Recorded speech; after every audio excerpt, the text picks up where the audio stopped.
matelita vandua, chosa teki kurivitu kani katolu nikua, ke asimbui isa ni angonin duandua. Ko teka wawuli ana tini kadhiwa walundua, eva shistmu ni primary ngori ana vua, oti ana kalasi walu teka vua ana kalasi ndua, dhava ana secondary ana rua saiva rua. Kina dhaka mi unandeo tu kabakuria, yang bakin dua ana pam mengi ozi takinia. Ndewa kinek ya dhava sara nomu kilia, agrifresh nomu kambani osi terelia. Mura mai Perth na nomu tiko-tiko, rasalu veni aliandai ana sautu etu veiko. Na makare nia lomo sa nonra ilo nititiro, niko tini ndolea kede sa taku seta soba na kianambilo.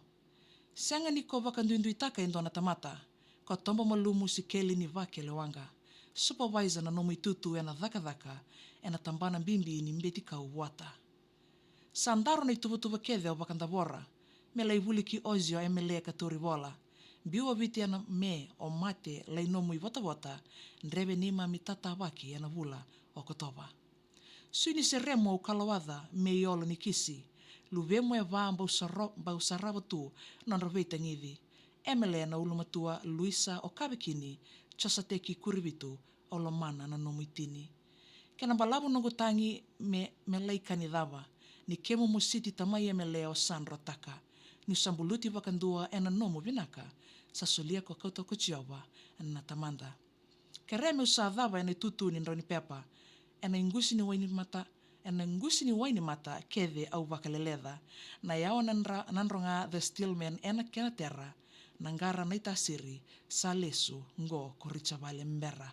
Nakavali bukamnika sarna viokani atotoka vadilo lomba patakaya na nonda serikali ena mataka binaka indai bulato ka bikianda richa vale mbera ko ngana bukamnika sarna viokani ndo bata bulto kamai nama katal tu kamai na ngono batongo ena singa ni mataka na nonda ru serikali namaki wa ena sarta ngabi bukamnika sarna viokani ni ndo bata bulto kamai ena bata ni Facebook live ena mataka binaka indai anuitaki ni maruta kitoka na nonda rong serikali ena mataka binani kwa